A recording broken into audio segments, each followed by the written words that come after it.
सावित्री 2 बेटों की माँ थी। उसे इस बात पर बड़ा घमंड था। वो मानती थी कि बेटे घर की शान होते हैं। ये ले सावित्री, मिठाई खा, मेरे यहाँ पोती पैदा हुई है। ये सुनते ही सावित्री मुंह बना के कहती है, अरे तू तो लुट गई, बर्बाद हो गई, तेरे यहाँ लड़की पैदा हो गई। अरे तू ऐसा क्यों कह रही है? मैं तो बहुत खुश हूँ। अरे जब तेरी पोती के पीछे तुझे खर्चे पर खर्चे करने पड़ेंगे ना, तब ये तेरी सारी खुशी गम में बदल जाएगी। पहले लड़की की पढ़ाई लिखाई का खर्चा, फिर उसकी शादी का खर्चा। अरे आजकल की शादियाँ कितनी महंगी हो गई है। गहने बनाओ, लाखों रुपए पानी की तरह बह जाते हैं। लड़कियाँ तो सिर्फ खर्चा करवाने के लिए ही पैदा होती हैं। इस तरह लड़कियों के प्रति अपने विचार व्यक्त करते हुए सावित्री ममता को लंबा चौड़ा भाषण देके चली जाती है। अब तो आप लोग इस कहानी में सावित्री देवी का पात्र अच्छी तरह समझ ही गए होंगे। कुछ समय बाद सावित्री की बड़ी बहू भी एक लड़की को जन्म देती है। फिर क्या था, सावित्री पूरा आसमान सर पर उठा लेती है। हे भगवान, ये तू मुझसे किस जन्म का बदला ले रहा है? अरे मैं तो मंदिर में रोज आकर तुझसे कहती तो थी कि मुझे एक पोता चाहिए, और तूने मुझे पोती दे दी। इतनी मिठाइयाँ और प्रसाद चढ़ाने का क्या फायदा हुआ? तभी सावित्री की बहू निशा कहती है, क्या माँ जी, आप भी इतनी सी बात पर नाराज हो गई हैं? देखिए तो आपकी पोती कितनी सुंदर है, बिल्कुल आप पर गई है। अरे चुप कर, तुझे 9 महीने इतने महंगे महंगे काजू बादाम फल फ्रूट खिलाने का फायदा क्या हुआ? मेरे तो सारे पैसे बर्बाद हो गए। ये सुन सावित्री का बड़ा बेटा अजय कहता है, माँ, तुम सिर्फ नाम के लिए 2020 में रहती हो। असल में तुम्हारा दिमाग सैकड़ों साल पुरानी सोच रखता है। आज के जमाने में लड़का और लड़की में कौन फर्क करता है? मैं तो बहुत खुश हूँ कि भगवान ने मुझे लक्ष्मी के रूप में बेटी दी है। लेकिन सावित्री पर अजय की बातों का कोई असर नहीं होता।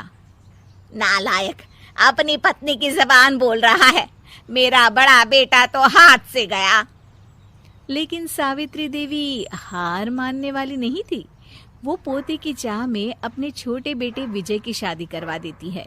कुछ समय बाद आखिरकार वो दिन आ ही जाता है जब सावित्री की छोटी बहू गर्भवती हो जाती है। सावित्री इतनी खुश हो जाती है कि वो बच्चे के जन्म से पहले ही सारे मोहल्ले में ढिंढोरा पीटने लगती है।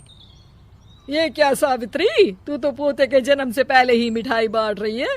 पहले पोता पैदा तो होने दे, और फिर क्या पता अगर पोते की जगह पोती पैदा हो गई तो।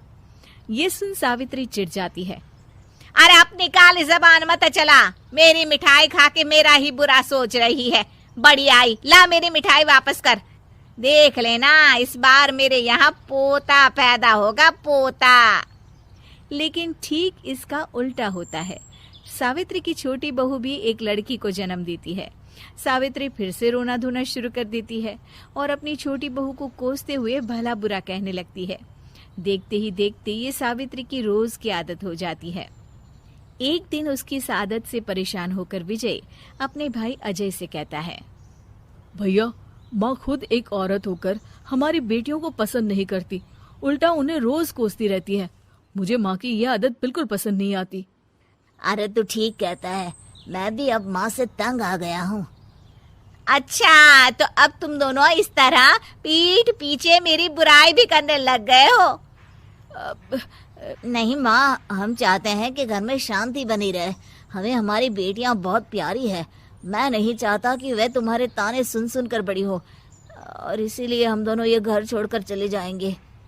हाँ माँ, मैं भैया की बात से सहमत हूँ। जब तुम इस घर में अकेली रहोगी तब तुम्हें अपनों की कीमत का एहसास होगा।